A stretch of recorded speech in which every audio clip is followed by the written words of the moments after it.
The Adult Ballet Studio is a podcast featuring conversations with the empowering voices of the adult ballet community, a world where passion has no limits and dreams can take flight.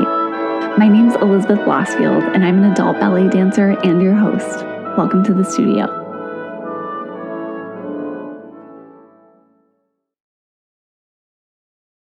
Hello and welcome back to the Adult Ballet Studio. Happy summer and happy intensive season to all who celebrate. Today on the podcast, we're meeting a former CIA political weapons analyst turned professional belly dancer. I feel like I could stop right there and get into the interview because I can't explain how cool and interesting Abigail Keyes is. You just have to meet her yourself, but I'll try. Abigail is a dynamic force in the world of dance and activism. With a BA in Near Eastern Studies from Princeton and an MA in Dance Studies from Mills College, she blends academic insight with expressive movement and a deep amount of knowledge from her government background. We didn't have time to dig too much into this background because our conversation was so rich that we just ran out of time. But you can read all about it at her website, which I'll link in the show notes. She worked in the U.S. government for 8 years, earning 2 Exceptional Performance Awards, one for mentoring and coaching and another for creativity and analysis. She says she spent many long nights helping to prepare the President's Daily Brief. She also took the agency's first creativity and intelligence analysis training, created to help analysts question their own assumptions. After realizing her burnout from a traditional 9-to-5 that often demanded longer hours, Abigail left her desk to pursue a professional performance career as an adult dancer. Through all of this, she brings a rare depth to her art, rooting her dancing and now her educating in social, political, and cultural contexts. From 2019 to 2022, she taught performance history at Mills College, and she currently teaches 2 lecture courses at Skyline College in San Bruno, California, while still engaging with belly dance and figure skating. She's also a publisher and author, co-authoring a book with her partner, Tim Rayborn, titled Weird Dance, Curious and Bizarre Dancing Trivia, which I'm obsessed with and I'll link to in the show notes, along with some of her other book recommendations. In this episode, we're chatting about dance not just as performance art, but as a vital form of protest, joy, and resistance. We'll talk about how accessible and inclusive dance education can build empowered communities, and how dance as a form of protest has historically emerged from moments of socio-political upheaval. Abigail talks about how dance can empower both individuals and communities to resist oppression and reclaim autonomy, channeling both joy and defiance as sustaining forces. We also talk about how ballet in particular has evolved in protest of its own rigid structure, and how adult dancers are part of that evolution every time they show up to the studio. Abigail has some beautiful things to say about how movement can be our voice when so many other things are taken away from us, and how dance is an expression of freedom and celebration of shared humanity. Also, we met on social media after one of her posts about all of this went slightly viral. We'll talk about that too, but I'll let her do most of the talking now. I love this conversation, and I hope you enjoy it too.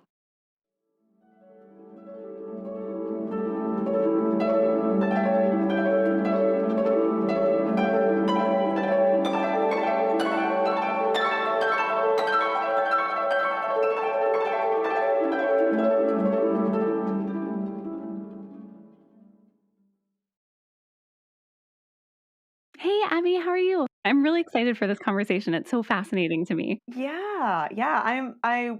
I just sort of fired off this tweet just because or thread because I was just mad. And Yeah. then all these people liked it and I was like, "Oh, okay." Yeah, it Really blew like up.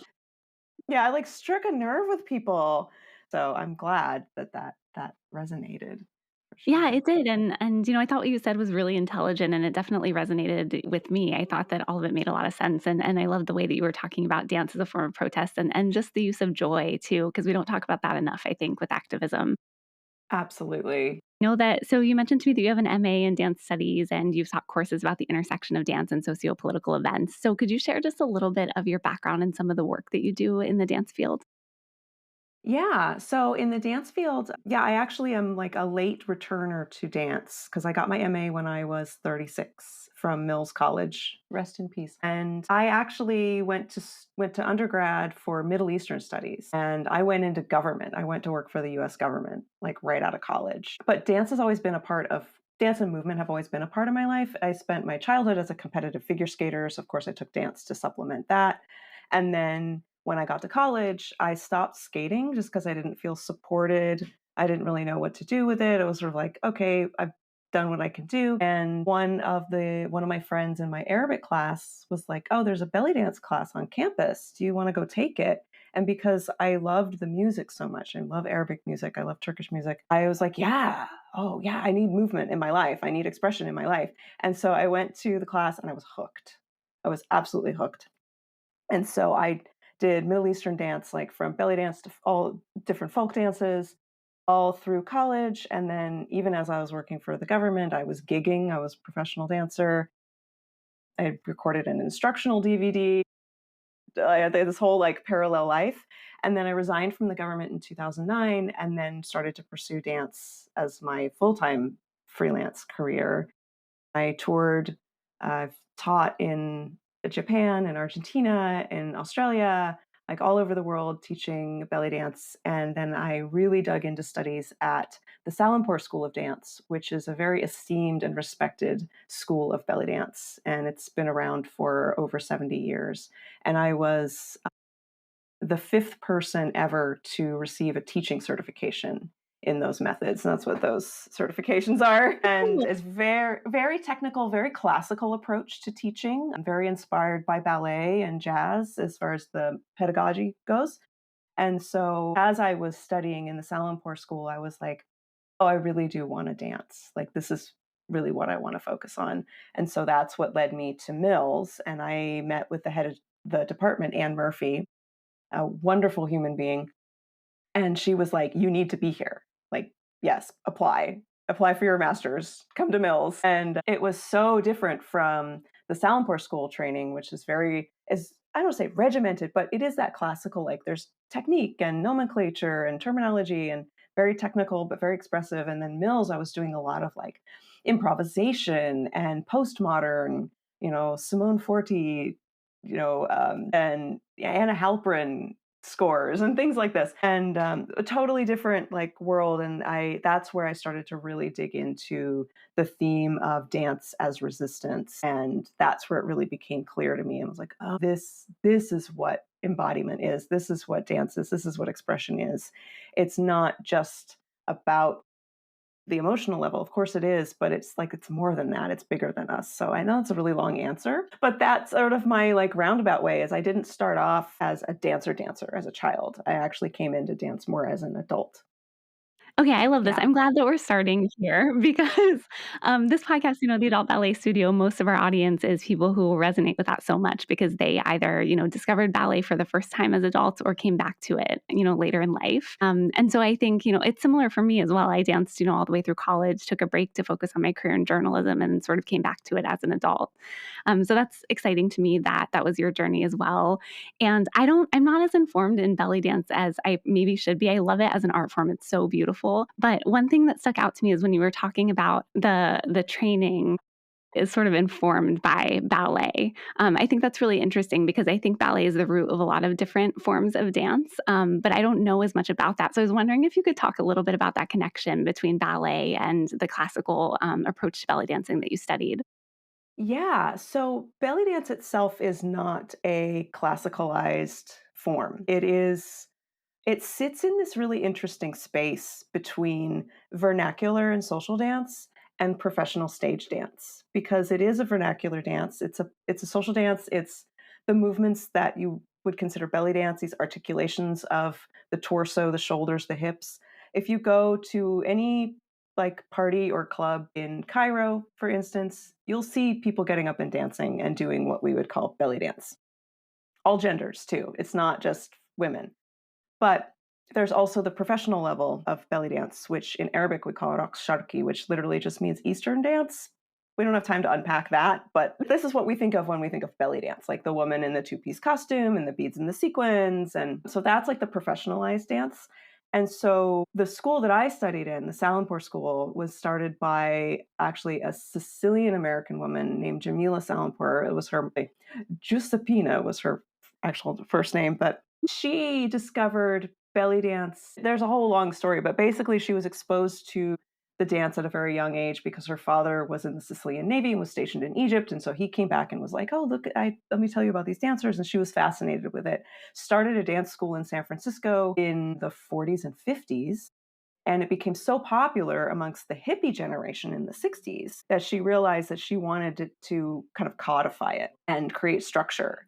because she saw the potential for this form to be really virtuosic.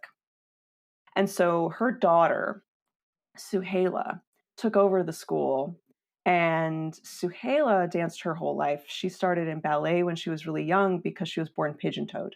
And so her mother, Jamila, was like, oh, well, how do we fix that? Let's put her in ballet so she learns how to turn out and use those muscles. And so Suhaila grew up dancing all these other forms, ballet, jazz, Polynesian forms, classical Indian forms, while doing the belly dance, like the Middle Eastern forms, and took over this dream that her mother had of having a tiered school, almost like a martial arts school, where you have tests and you have recitals and there's standards of performance, the more experienced you become. And so this is very unique and very controversial in the belly dance world because it is still a vernacular social dance. And so you have lots of arguments over it's a folk dance, it's a professional dance, it's a this, it's a that. Like it's kind of everything, depending on who's doing it, where, and why. And so Sukhela's vision is that dancers are who want to do this professionally as performers, teachers, both have fundamental technical training, like the actual like physical movements, but also really deep cultural knowledge. And so they understand the music, they understand the essentials of language, and there's also etiquette involved because I'm not of Arab descent. I'm a guest in the culture, but it's something I really love. But there are certain ways of being and behaving that if you're American or Western European, especially pale people, like we need to really respect that. So that's part of the training. And so this was because there were a lot of dancers, and there still are a lot of belly dancers that don't have that kind of professional mentorship or training. And this is why there's also a popular perception that it's easy or that it's just jiggling around, or there's a lot of kind of negative things associated with belly dance. And so that was the vision. And I think it is an absolutely comprehensive training program for anyone who's interested in the form. And so because of my interest in Middle Eastern studies, which I don't know why I was always interested in the Middle East, no clue. I was like, oh yeah, this is it. This is the training. And then because I had figure skating training, which also is a series of tests and skills, and I was like, oh, this makes sense to me. It This all ties works. I in. get it. Yeah, Right. exactly. Yeah, this is so interesting. Thank you for explaining that. I sort of just threw that question in because I was like, oh, this is something I don't really know much about. And I think it's fascinating. And something you said really stuck out to me. You said it's sort of the art form encompasses everything depending on who's dancing where and why. And that really ties into our conversation today about dance and resistance because just for any listeners, we met on Threads because I loved a post of yours about people doing the electric slide outside of a Tesla dealership. And I thought that your post touched so powerfully on dance as a form of protest throughout US history. And I was curious, well, number one, kind of your perspective on this relationship between movement and resistance, but also what inspired you to share that thread now? And what do you hope people sort of take away from it? Well, the dance and resistance thing, because dance is all about the body, right? It's about the body, but yet it's so ephemeral too. Like you do a movement and then it's gone, right? But the body it is ever changing, but it is something that we all have. And we all can be like, yes, this is my body. Like I can touch my body. I can feel my body. I can be tuned into the sensations of my body. But also the body is the home of ancestral lineage. It's the home of culture. It's the home of language, the home of thought. And I think dance has become a location for resistance because it is the last, like dance and the body are the last things that authoritarians can take from us. They could take away our paint, they can take away, they can even take away our stages, they can take away and there's several dance traditions where they've taken away their instruments, but the people still dance. And so dance is a way to remember culture but also create culture. And I think because dance is so expressive, that's another reason why it has been the target of so many totalitarian leaders in order to eliminate or control or co-opt it. So that's also been a theme in history. So you'll get nationalistic leaders who are like with Argentine tango originally was like, oh, that's just the dance of the brothels, but then it becomes a form of national identity. Same with Brazilian samba, the sort of same kind of thing happened there. Like it was what quote unquote poor people did, um, and darker people. So there's racism in there, colorism, but then we're going to co-opt it for the carnival, and now it's going to be Brazilian culture. And so dance is a way for people to express themselves, but also in a way that is peaceful, right? And I think that's what was so interesting about the internet discourse about the Tesla dealership electric slide, because there were some people who were like, "Oh, look at these white people, they're so cringe," and I'm like, actually, no, that's really interesting because it's typically been in American history where Black, Indigenous people of color are using dance as resistance, but now we're seeing groups of like primarily pale people doing this, and it's in a peaceful way. And it's like, well, it's so much harder than for the authorities to crack down on that, because it's like, how do you crack down on a dance in a way that's like, we're not at this point where we're going to start banning the electric slide. Right. I hope that makes sense. There's a lot in there, but yeah, basically, dance has been the target of regimes seeking to control usually a marginalized population. And the way that those marginalized populations can keep culture alive is also through dance and through movement, because it is the last thing that authoritarians can take from us is our bodies.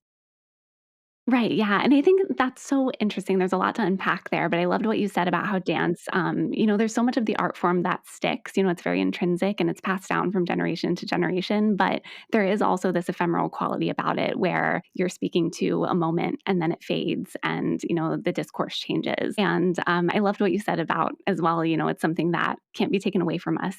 We can always dance. It can be, as you said, authoritarian governments can try to control it in a way, when and where and who's allowed to dance, but they can't truly take that away from us. And I think that's what makes it unique as a form of protest as well. Basically, for any listeners who haven't been following what happened, just to explain. On Saturday, March 29th, there was a protest that was organized across the US outside of Tesla dealerships called the Tesla Takedown. And in Seattle, a group of protesters started doing the electric slide, but changing the lyrics in protest of Tesla and Elon Musk. And, people got upset as they do, saying the protesters weren't doing enough. It was cringy or whatever you want to call it. But I love the thread that you posted and everything that you just sort of unpacked here. And one thing that you mentioned was whether they know it or not, they're actually participating in a very American form of protest. And I was wondering, you sort of got into it a little bit, but can you talk more about your perspective on that and how some of the history in the US in particular speaks to using dance as a form of resistance? Yeah, and I do want to make sure that I give credit where credit is due, and the honoring the peoples who have really been using dance as resistance, and this is Black, Indigenous, and people of color. So that's, I think, what made the Tesla thing so interesting. I was like, oh, look, the white people are doing it. But I mean, even going back to the history of enslaved people in the US South, where you have a bunch of people stolen from their land in Africa, put together, they speak different languages, they have different religions, they have different spiritual traditions. So, how are they going to communicate? And how are they also going to communicate in a way that the slave owners are not going to be able to understand them?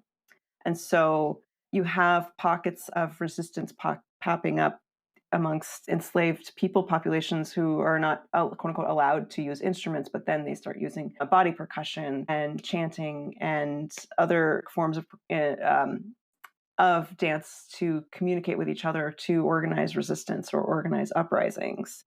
And then you have it more subtly with things like the cakewalk. So I'm sure listeners have heard of that term, like, oh, it's a piece of cake, to mean something easy. But this comes back to the cakewalk. And so the cakewalk is an imitation by Black people of uptight white slave owners and how they would dance in lines. And so it's actually making fun of the white owners. But then the white owners would actually make the enslaved people do the cakewalk because they didn't get the joke. And whoever did the cakewalk the best, this is so the story goes, would get a piece of cake as a reward. But I love that because it's such a, like, it's the irony of it. It's like they're making fun of you. Like they're resisting, and you're like, let's, and then there's also with indigenous populations, and I feel like I'm kind of speaking out of my place here, but dance, I think the first thing that comes to mind is the ghost dance, where an indigenous leader created sort of had this vision of mass dance as a way to resist white settlers coming in and taking indigenous land. And again, other people listening to this will know more details than I can just kind of off the top of my head. But it was a way of protesting the claiming of land by settlers and also the destruction of the natural world by settlers. And so that's another thing that comes to mind. I also think of people like Josephine Baker, who originally, like, she made her career in France, but she grew up as a dancer on vaudeville. And when she went to France, she was using dance as resistance, also as parody and as satire, especially with like her banana dance. The whole thing was actually making fun of how colonial people in France looked at the colonized peoples in Africa. And so you see a lot of this, like there's explicit protests, but then there's also this sort of subtle protest and this lampooning of power, like we see with the cakewalk and with Josephine Baker. And that's the stuff I find really interesting because like, oh, you have to get the joke. Right. And so you get people who are laughing at it, but they don't realize that they're laughing at themselves. Yes. So that's the kind of thing that I find really interesting. But even in like for all of the problematic issues with the early modern dancers, so I'm thinking like Isadora Duncan, Loie Fuller, Maud Allen, and then Ruth St. Denis, they were using dance in different ways to explore their own, like to explore women's liberation, and that's a very broad description of what was happening. But this idea of the new woman no longer being fettered by these like layers and layers and layers of clothing or corsets with boning in them. Not that people were like too super constricted, but corsets were constrictive. You can't be doing like upper body articulations and things if you're wearing like you're wearing a really tight corset underneath layers and layers and layers of clothing. And so people like Loie Fuller, who is also an inventor and a lighting designer, she's using the body to create this new form of dance with these big swaths of silk on these big sticks, this was new and fascinating for viewers because they had never seen like a woman's body moving like this. And so whether or not she was doing it to resist, that's arguable, but it was a resistance against what a woman's body was supposed to be. And same with Isadora Duncan too. So you'll see these themes of people on the margins in various ways using dance as a way to express themselves, but also push back against the powers that are saying, you belong here. This is what you do. This is what you do with your body. Don't go against that. And so you'll see people and groups resisting that throughout American history. And I think I pulled this book off off my shelf called America Dancing, From the Cakewalk to the Moonwalk. I'm going to see if I can say that. Oh, very cool. And Yes. it explores the theme of freedom in American dance. And I think that's another thing that makes American dance tradition really unique because there is this sort of, whether it's real or not, we're kind of brought up with this idea that this is a place of freedom and independence.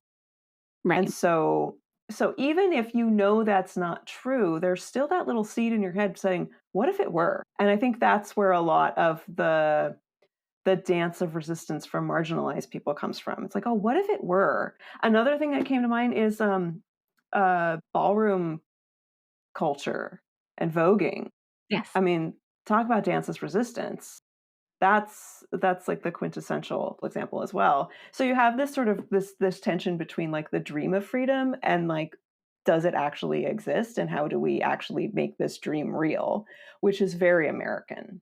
That's not something that you find in a lot of other national cultures, for better or for worse. Right. Yeah, and I love that's so interesting. Yeah, that point that you made about, we're kind of raised in school, when we learn about US history, we kind of have this idea that this is a place of freedom. And that question of, what if it were? Like, what if it were actually like that creates this sort of thread of hope. And I'm glad that you brought up this conversation because that was one of my questions. I know that, we started talking about what was happening at the Tesla dealership and sort of the US history of using dance as resistance. But obviously the US has a sort of troubled history of taking things from other cultures and appropriating them as our own. And so it's important to note that a lot of this comes from these other cultures, as you mentioned, enslaved African Americans, indigenous communities, queer culture with ballroom and voguing, as you just mentioned, and how those histories have influenced the way that we understand in the US dance and protest. And I was also curious, something that came to mind as you were talking is sort of this, I guess, what happens internally as well as what's going on externally when we're using dance as a form of resistance. So I'm curious what ways you think movement sort of helps people resist these internalized oppressions, not just, forces of control that we talked about, but some of the subtler, psychological impacts of things like racism, capitalism, patriarchy. Wow. Asking the big questions here. I feel like the best answer, I don't want to make it about me, but I feel like I can speak to my own personal experience. I feel like there is this sense of like when you have, I'm going to use the word control. Maybe agency is probably a better word over your physical self. And when you're dancing consistently, not just a one-off, maybe the one-off time you dance like, in a group or a flash mob or something sparks it. But when you're dancing consistently, you understand the power that you have in your own physical body, and you start developing a confidence and a trust in your own physical body. And I think anybody who's done a physical discipline understands that. Like there's certain skills on point that are just a struggle, and then you get it. And you're like, I finally did that pirouette and I didn't fall out of it. And you start building confidence in your physical self. Just mastering any skill, but especially in ballet, something that's so hard, does build confidence. And when you see your own progress, it helps you kind of connect with your body and understand what it can do. And I think that definitely bleeds out into, if you're using dance as a form of resistance or just social or political commentary, having that confidence to express yourself and say, this is my body and I'm choosing to use it to speak out against something that's important to me. I think dance can really give you the confidence to do that. And then in return, you gain a better understanding of your own self-worth by engaging in it in that way. Yeah. And I think there's something else that I want to also, because I'm like hearing the people like arguing with me online already, like, but what about? And something I haven't mentioned, which is part of what the Tesla thing was so interesting, is the power of people dancing in groups. And so when you dance in a group, and I'm actually going to look this up because I want to make sure that I get the terminology correct. When you dance in a group with other people and you are in movement with other people, there's this thing that happens and it's called, I want to make sure I get there's a technical term for it, self other merging. I had a question about this, so I'm glad that you're mentioning it. Yeah. Yeah. And so that helps us feel connected with the people around us. And that can transcend these sort of perceived divisions that we have, but it can also create connections between people who have similar affinities with us. And so when you feel connected with the people around you, you of course feel more powerful. And I think dancing in groups, I think is actually, and I am not an evolutionary biologist, I'm not a biological anthropologist, but I do think that dance is part of our human instinct for survival because a group of people moving together not just helps people feel connected. And if you feel connected, that means you're going to take care of each other, but it also helps you feel like look more intimidating to a potential enemy, whether or not that's human or animal. And so I think there's an evolutionary purpose for this as well. And so I don't want to just focus on the individual. Like, yes, we individually feel more empowered, but it also is about the group. And I also wanted to make sure that I didn't want to just focus on the individual because I think like the sort of toxic individuality is part of the problem here in the States, right? We're just looking out for ourselves and screw everyone else. But what dance does is it can transcend that, which I think is really needed right now. Yes. Yeah, absolutely. I love that answer because I think the arts in general, especially dance, it does transcend that because it brings people together on stage and in the audience. And I think that is such a powerful feeling, as you mentioned. And I know that in your thread, and then also earlier in our conversation, we kind of talked about this idea of joy as well, which I think sometimes gets overlooked when we're talking about, protests and resistance, understandably so, because there are a lot of, feelings and people get angry and hurt, and that's all valid. But you spoke kind of in your thread about the importance of joy in our activism as well. So, how can we center that more? I think not losing sight of joy because that's what gives us hope, right? If we're just focusing on the negative things that we need to change, then we kind of forget, like we kind of lose sight of like what we're fighting for. Joy, I think is it goes back to that connection too, that sense of like I am not alone. There are other people here. We're all imagining that this could all be better. And I think there's like the flip side to this could be better to oh, this could be better. And I'm a bit of a hope punk in that way. And I think like if we're protesting something, then that means that we want to fix it. And if we want to fix it, whatever you want to interpret that, that means that we want to improve it. And so I think joy is a big part of that because it also reminds us of what we're fighting for, right? Like places where we can experience joy without fear and without intimidation. Right? So the joy reminds us like, yeah, what we're like, why are we fighting for a better world? It isn't just because we should. I mean, it is because we should, but because there's positive feelings on the other side, and there's compassion on the other side, and there's community care, and there's all these things that we can do for ourselves and for each other that joy also, I'm sure there's some like neurological things like sparks endorphins and dopamine and all these other happy chemicals, that makes us feel good too, right? We want to feel we can't feel bad all the time. And that doesn't mean check out, because I've seen these arguments online that like don't you should find space for joy, and then you have the naysayers saying like, well, you can't just be happy all the time because then you'll forget that there are things that we're fighting for. I'm like, yeah, but if you're constantly in this agitated state, you're going to burn out, and we can't burn out. And Yeah, like, especially now. it's It's not so the time. important. It's not the No, time to burn out. No. no, we got to keep going. Like, Yes. come on. Yeah. We can't live in that place all the time. And this kind of leads to my next question. And this is a big question. I know that nobody has an answer for it really, but just kind of speaking along those lines, I know that we're seeing a lot of suppression in the arts today. Funding's being pulled back, there's a lack of accessibility, regulation of the arts and public spaces. How do people hold on to that joy and not lose hope in the midst of everything? That's really rough because I know so many people who've lost their grants and lost their funding um, recently, and it's just breaking my heart. I wish I had so much more money because I would just give to all of the like GoFundMe's that they're running right now. I'm like, we shouldn't be running GoFundMe's for like cultural arts. Like it Yeah, it's breaks my sad. heart. But I do think that the community coming through for those crowd funds is a reason to hope, is a reason to see joy. The fact that so many of my colleagues are continuing to produce events despite the lack of funding. Like, they're not giving up. They're not just rolling over and going, "Oh, well, we lost our funding. I guess we can't produce our show." They're like, "No, we're gonna produce our show. This is important." Or like, "We're gonna produce this workshop," or "We're gonna produce this event.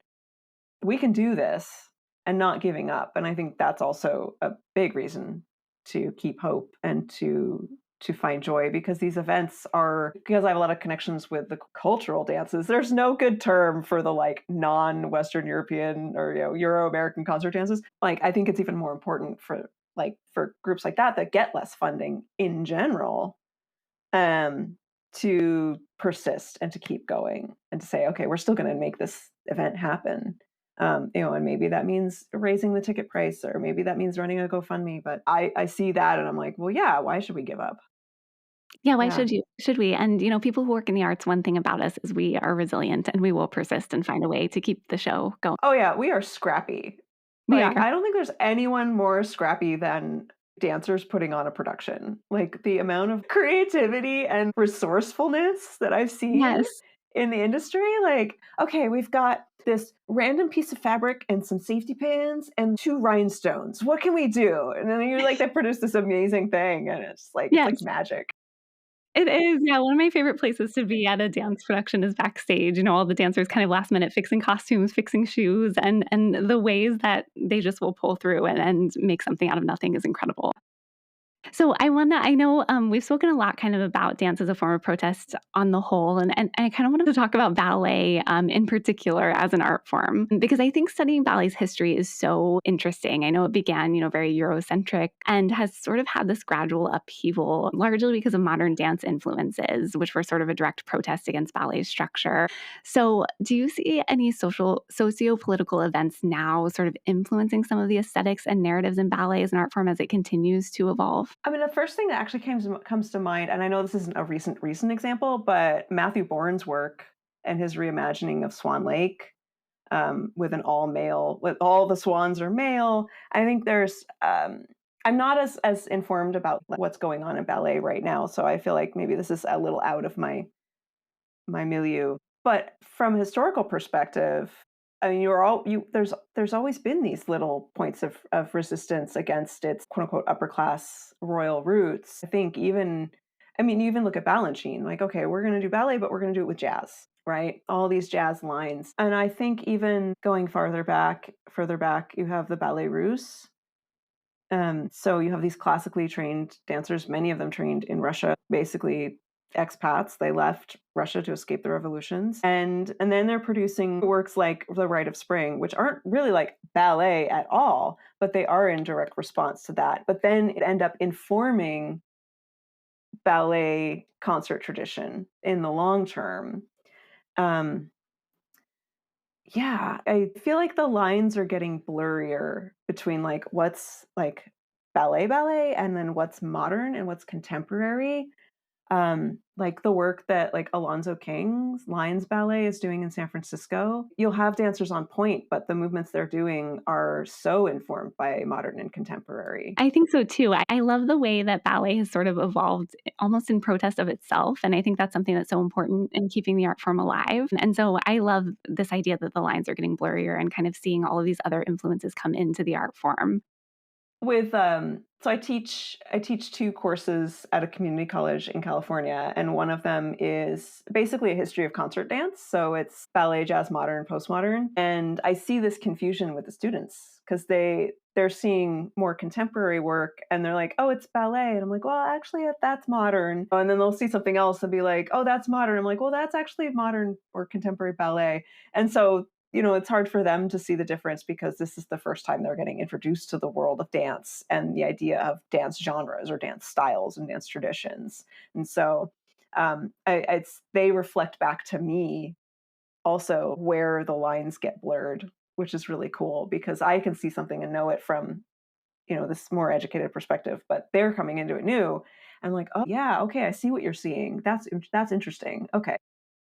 It is, yeah, and that's an interesting lens to look at it from, you being on the research and education side and then having your students' perspective as well coming into it with fresh eyes. And I know that sort of the more obvious form of dance that served as a form of protest is probably hip hop. But I was curious, and I know you mentioned you don't have a background in ballet in particular, but just from your perspective, with dance studies, are there ways that you see ballet kind of evolving to serve as more of a tool for, political Mm. education and community building and things like that in the future? And how does it sort of need to evolve to get there?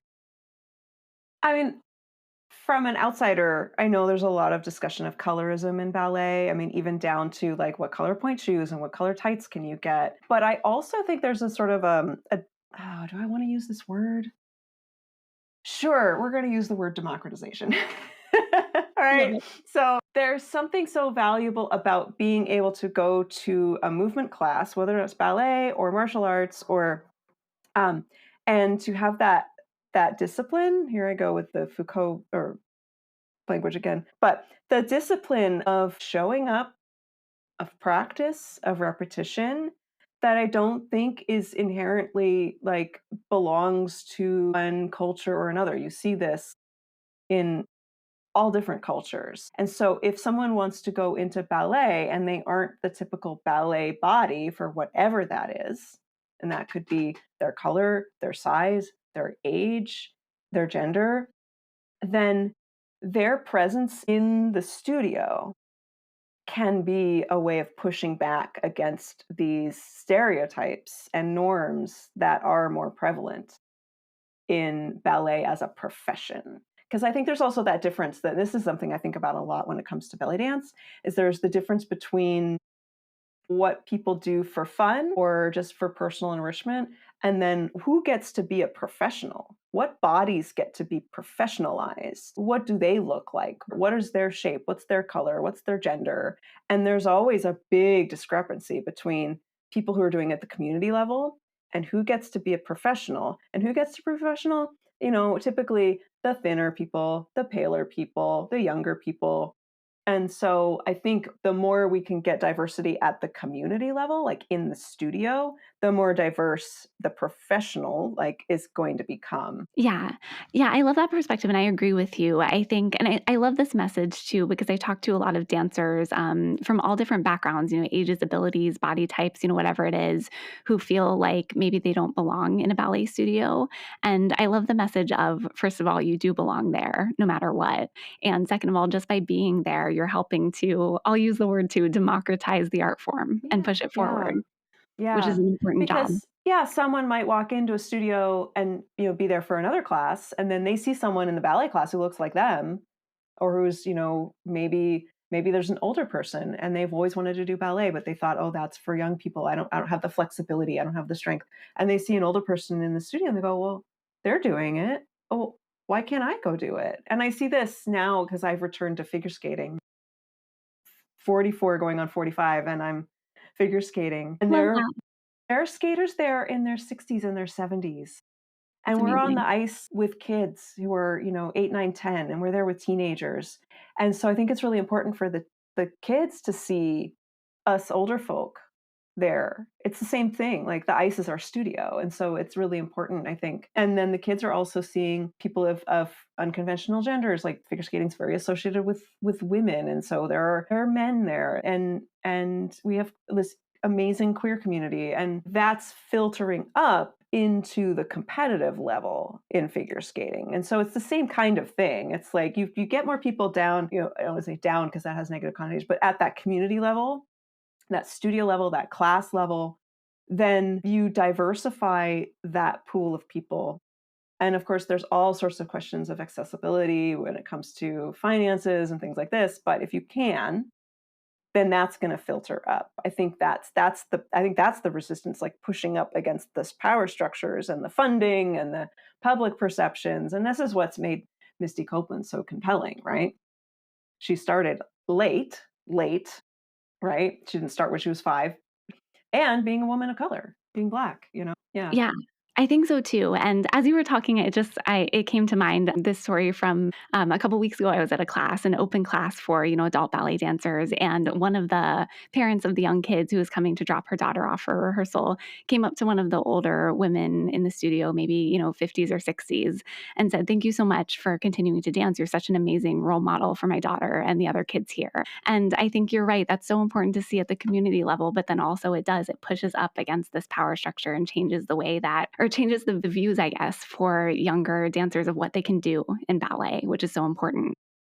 Yeah, especially with ballet. And there's so many parallels between like ballet and figure skating, right? Because people think you have to start when you're young. Yeah, And like, okay, maybe if you want to be like professional, whatever that means, like, okay, you want to go, join ABT. Well, okay, then maybe you do need to start younger. But yeah, how many adults go, oh, I don't want to do it because I'm XYZ. And it's like, you can go take a ballet class. Like, there are adult ballet classes. right, exactly. And you can do it as Yeah. a hobby if you want, but there are also so many other Yeah. pathways if you want more, if you want it to not just be a hobby. It doesn't have to be a performing career. You can do so many other things. So, And for the parents too, because they're coming in and they're seeing the other adults the same age as them and going, oh, okay. So right. anyway, yeah, it's all interconnected. It is. It's interconnected. And so I guess one of my final questions is just, how can dance educators, choreographers, scholars, anybody involved in the industry in any way kind of help shape a more socially and politically conscious dance culture? Ooh, so I think first just being aware that these are conversations that we need to be having um, with regard to identity and power. And I'm going to go on a little bit of a soapbox issue here. So since the beginning of the pandemic, I've had to kind of step away from doing a lot of dance because my partner is high risk. And I feel like the dance community has really dropped the ball when it comes to accessibility for the chronically ill and for disabled people, which has always been like disability in dance, I feel like is that last frontier because it is about the body, right? But I feel like we really need to be looking at how we can make our studio spaces and theatrical spaces more safe for high risk people because the pandemic's not over as much as we all want it to be. And that could be, requiring that audiences wear masks or requiring that students wear masks, that we improve airflow and quality and filtration in the studios. Like there's a studio in the Bay Area that now just keeps its windows open all year long because they understand that the fresh air is really important. And so as someone who's kind of been something that's very emotional for me, kind of almost like the doors have been kind of closed on my participation in this thing that's brought me so much joy, that I'm like, wow, this is really an opportunity. Again, I try to keep the hope, an opportunity for us to say, okay, who's not in the room, right? How can we make sure that they're in the room? And that's really complicated because there's so many different kinds of people. And so I think as dance educators, it's really hard to kind of keep up on the different conversations of equity and justice and accessibility because it can be overwhelming and you can feel like you're just doing it wrong all the time. But I also believe in harm reduction and that every little step that you take does create a more just and equitable world. And so with the as far as like high risk and vulnerable people, I feel like that's something that some dance company and studio out there, that's an opportunity. There's so many people who are hungry for that right now. And then looking at how that intersects with other systems of oppression that we're facing right now. And I think about conversations about public health and vaccine access, and we're getting into some really controversial topics here, but how those all intersect with the power of the body, because those are all ways that affect our power as individual bodies, but also as community bodies. I have a lot of thoughts, but that's one thing that I feel like is really missing right now because no one wants to talk about it. Yeah. Yeah, I think this is so important, and you're right, it is a big opportunity, and it's like, I think there's sort of a lack of movement because as you said, dance has to do with the body, and it's like, how do we create these spaces that invite everybody in? But there is a way to do it, and at some point, we need to move beyond those conversations and actually make it happen, and I think what you said is just kind of looking around and asking, "Who's not in the room?" Like, that's it, right? That's the question we need to always be asking, and then we need to sort of move beyond asking it and figure out the solution. Yeah, and that's hard. That's really Yeah. hard because I think there's a lot of, especially for white people, there's a lot of shame that comes up with that because you start recognizing your role in the systems of oppression. And then you get the people who push back and they're like, "Don't blame me for XYZ." And it's like we're not asking you to take on blame. We're asking you to recognize this is a problem and the problem can be addressed. And we can, because we pale people have more power in this system. That means that we have more power to actually affect change. And that's what people who are on the margins in and say, what do you need? What do you need to be in this space? Do you want to be in this space? If you do, what do you need to be here? What do you like? And having these conversations. I'm not saying it's all on the onus of marginalized people, but I do think there's this conversation that needs to be happening rather than people in charge going, this is how it is, this is how we're creating access. But it needs to be more horizontal rather than vertical. And I say that as someone whose ancestors were Spanish colonizers. Like there's a lot of shame that comes up when I think about that. So I think it's part of my responsibility now to be like, okay, how can I be educated and not perpetuate these systems of oppression? Exactly, and I think there's a difference between taking all of the blame for everything that's happened, like, you don't need to do that, but you do need to No. take responsibility, as you said, and educate yourself and, figure out how to move forward, and I think also something you mentioned, with these conversations is listening is an underrated skill, and we need to learn how to listen to each other to make these things happen. And today with social media, one of the first things that people will tell, activists will say is start following people who aren't your identity. Start following queer creators, start following Black creators, start following Indigenous activists, like start following people who aren't your demographic. I feel like that's the first step, because then if you're on social media, you're instantly getting opinions and viewpoints and perceptions and analysis that aren't from your point of view, and they challenge you. And I think people need to be comfortable with being challenged, even though it's super uncomfortable. And then there's ways to, and then there's their whole conversation. There's ways to challenge that are actually productive as well, especially as someone who is in a quote unquote ethnic dance form. That comes up a lot, and we've had big blowups in the community over who kind of gets to be an authority in this space. So yeah, listening. I wish people would just listen more. I'm an introvert. I like to listen. Me too. I'm the same. I Here love I am to yammering away, but I do. I want to listen. I want to learn, and I want to do better.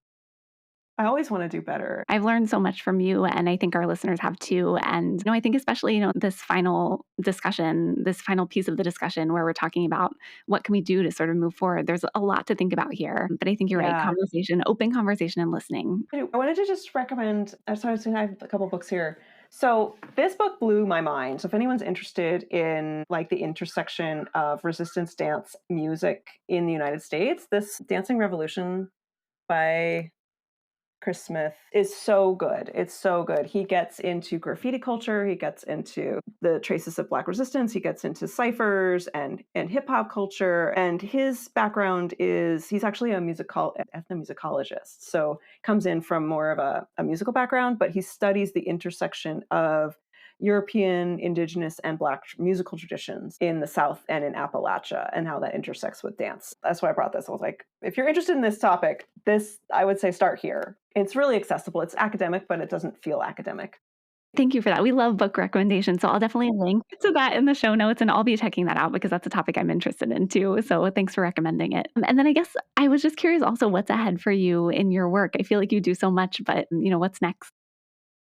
Well, I'm still teaching my community college courses, which I love so much. Trying to find ways to continue to be involved in dance and movement that are, they're different now. We've had to adjust our lives to, stay safer. But I think the virtual spaces have really opened up lots of opportunities. So I'm able to still participate. And, I think for me, as I shift into being older as well, I feel like my role as an educator becomes more and more important, which I think is sort of the natural progression of the dancer in academics. Like you start as the dancer, the performer, and then you're like, okay, now I'm going to start teaching the next generation.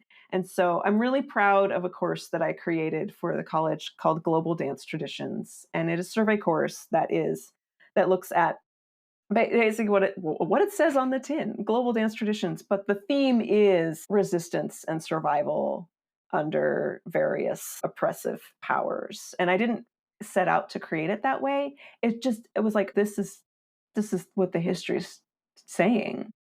And so I'm really proud of this course because it's a survey, and we look at everything from hula to tango to samba, Central and South American, other Central South American traditions, indigenous dances, the emergence of powwow dances, even resistance in Western European history, of course, the Middle East, classical India, Southeast Asia, all the way up into East Asia.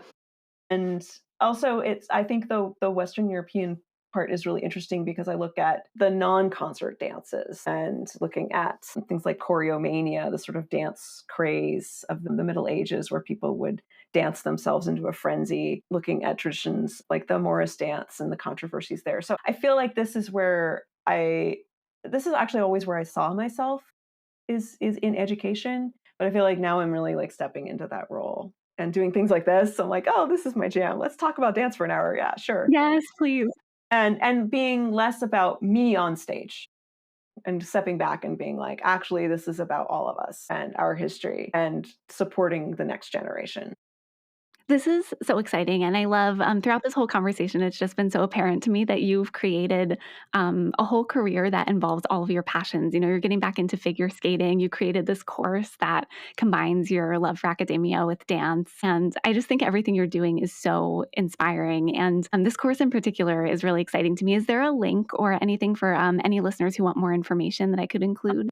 Yeah, I can send that over. Still not exactly sure. Some people have had some difficulty registering, but I do know that you can register for it. For any listeners who are in San Mateo County, California, I think it's actually free if you're Oh, in wow. the county. Yeah, yeah, and it's a zero. There's as I promote myself. There's also no textbook because I wrote the whole thing. So Oh it's my like gosh. if so it's community college, so it's low cost anyway. But then there's no textbook because I wrote it. That's amazing. Well, Yeah, yeah, it was congratulations. a labor of love. That's a huge accomplishment. We have a lot of listeners in California, so I'll definitely, Oh, include great. a link in case anyone wants to check it out. Awesome. And yeah, thank you so much. I could talk to you for another hour. This has been such a fascinating conversation, but we do have one sort of fun section at the end called Petit Allegro, if you're okay with doing that. Yeah, let's do it. Okay, Although perfect. I don't ever really like doing real petite allegro. Do we just Same. no. I was like, "No, but I'll do this one, that's fine." Yeah, this one is fun. In class, it's the worst part for me. So hard.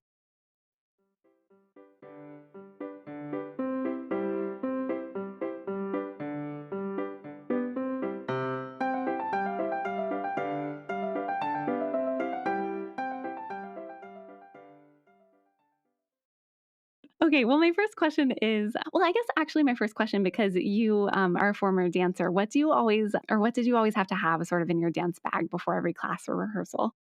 Depends on the class that I'm taking, but I mean, sort of the usual stuff. My water bottle, the right shoes, a notebook, although I have big dreams of writing notes after class and then I don't. Um, Too like, tiring. yeah, in my dance bag, like, it's all the normal stuff, like, yeah, my shoes, water bottle. But I usually have like 5 different shoes because I have weird feet. So depending on what we're doing and how long we're doing it for, and also depending on the floor, like I have to make sure that I have the right shoes for the right floors. And usually some kind of I'm old school, so sometimes I'd have like my iPod and headphones, for breaks, and some kind of snack, usually like, like a Cliff Bar or something like that. Very boring answer. No, all the essentials, that's so important. That's a great answer. And then I'm really curious to know your answer to this question actually, because I don't know too much about dance history, but if you could time travel to witness one moment in dance history, where would you go? Man, I feel like there's so many. Okay, this is also kind of a boring answer, but one of my answers is I would have loved to have been in the theater at the premiere of The Rite of Spring. Yes. Like, I would have loved to just witness the riot in response to The Rite of Spring. I also feel like it would have been really interesting to be at the Chicago World's Fair to see the Middle Eastern dancers there. Sort of the first time that Americans were seeing Middle Eastern dance and hearing Middle Eastern music. And I think that would be a really fascinating time to witness. Um, going I also another part of dance history that is fascinating is, like I mentioned before, the dancing madness in the Middle Ages. To Yeah, witness people just dancing themselves into a frenzy, I'd probably end up joining them and I'd probably like dance myself to exhaustion. me too. So I like the unusual. This is another. So I'm gonna have another book thing. So I like the unusual history. In fact, like my partner and I wrote a book that's all about like unusual dance history. Um, It's amazing. And it wasn't originally supposed to be called Weird Dance. It was supposed to be Isadora Duncan's neck because of her tragic ending. Yeah. But yeah, I think those, and I think these little moments in time also tell us so much. So being at the Rite of Spring or witnessing choreomania, like these little moments in time, you can expand out and go, oh, okay, this tells us so much about the moment in which they happened, and then you can look at how that affected what came after them. So I have a couple. I have so many. I'm a historian, so of course I want to be at them all. Yeah, of course. Why not? Yeah, but it's amazing to see how they all sort of connect the dots. I didn't know that you wrote a book. That's amazing. I'm definitely gonna take. Yeah. So yeah, it's called Weird Dance. So it's like interesting, strange histories, but there is quite a bit of odd, quite a few tales from ballet. There's a whole European dance section. We go back to ancient rituals as well. Let's see what else. Various dance traditions to get rid of evil spirits and disease. So things like the Czar in Egypt and the Tarantella in Italy. Yeah, there's no offense to anyone, your listeners, the scandalous and sometimes awful world of ballet, but also getting into like some of the strange stories from ballet history, like even the story of Giselle, the original Nutcracker. There's some very odd and disturbing elements there. So anyway, yeah, it's we had a lot of fun writing this. That's amazing. That will be in my online shopping cart later. I Yeah, can't wait to yeah. check it out. If you were choreographing a flash mob for a protest, what song would you pick? I feel like I found an answer to this and then I forgot it. This is so hard because I don't consider myself a choreographer. I consider myself a student of dance, so, like, I feel like I might sit this one out. No worries. Question 2, we're talking about protest and dance, and I'm like, all of them. I would Yeah. all the songs. Like, oh, where is it? Yeah, there's I mean, this song actually has been following me around, but I mean, this tells you a lot about my generation too. Like, I think Bjork's "Army of Me" is a great one. But yeah, I I'm sorry, I can't decide.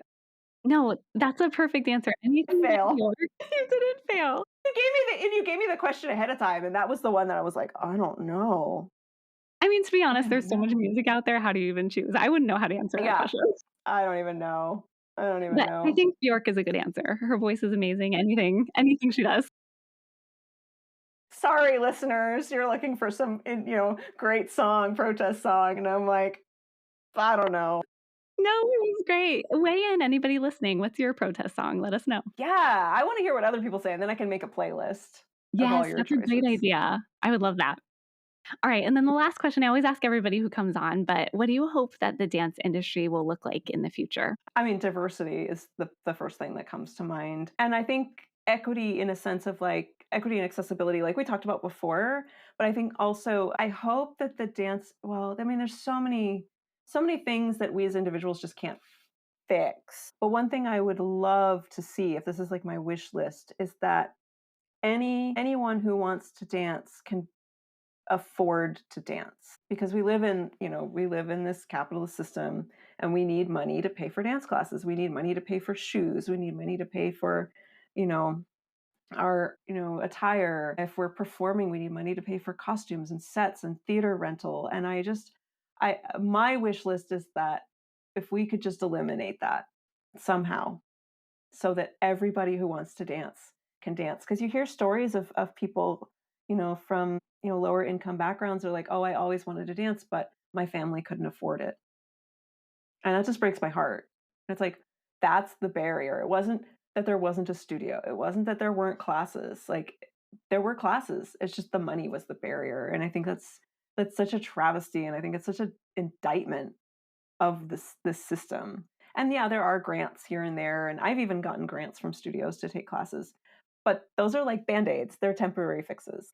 What if we just had what if everybody could dance, like take classes and not worry about whether or not it'll make them go broke, or that it's taking away from their rent or their grocery money. Yeah, that's my dream. Yeah, I think that's so important, and I want that too. The arts should be for everyone, and I know that there's a cost to, producing arts programs, so it makes it difficult, but there has to be a way to sort of make it more accessible to everybody and kind of overcome those financial barriers. That's such a huge struggle. Yeah, and I feel like we can address the social barriers, or even like the ethnicity barriers, but underneath it all is this who gets access to money, who has money and who doesn't. Yeah. Yeah. I hope that we can find a solution in the future too. And thank you so much for all of the work that you're doing. I think everything you're doing is so important. And I've loved talking to you. When you have more to say, come back on because this has been such Yeah. a wonderful hour. So I really appreciate you. And I'm sure our listeners gained a lot from this discussion too. And for anyone who wants to connect with you or learn more about what you're doing, where can they find you online or on social media? Yeah, so all my social media handles are Abigail R. Keyes, so Abigail Rkeyes. Um, and then I'm mostly doing work now in the publishing space. So I'm a book coach and an editor. And so I have my writing work as well, and that's akeyswriting.com, but I also have akeysdance.com. And I think I'm Akeys on YouTube as well, so you can see some of the dance work that I have done in the belly dance space. But Abigail Archives is my user in all the places. That's great. Well, I'll link to all of that in the show notes. And I love all of the work that you're doing in the writing and publishing industry as well. I love all the book recommendations that you gave us. And just thank you so much for spending so much time with me today. I really appreciate it. Thank you so much for asking me. Like I said, it was just one little thread, and it escaped containment, and here we are. Here we are. I love So it. thank you for having this conversation. I think it's really important, and I think it's when you're taking studio classes, like it's rare that we get to have time to dig into history and culture and social issues because we're at the bar and we're practicing, and these two things need to be in conversation. How great was this conversation with Abigail? She gave me so much to think about, and I hope you learned a lot too. I'm linking to her websites and social media in the show notes if you want to connect with her. If you have questions, thoughts, or ideas for future episodes, you can always connect with me too at eBlosfield on social media or eBlosfield91 on YouTube, or reach out to the Adult Ballet Studio at gmail.com. Thanks to Abigail for spending so much time chatting with me, and to all of you for tuning in. The Adult Ballet Studio will be back on August 5th with another episode, and in the meantime, happy dancing, everybody. See you at the bar.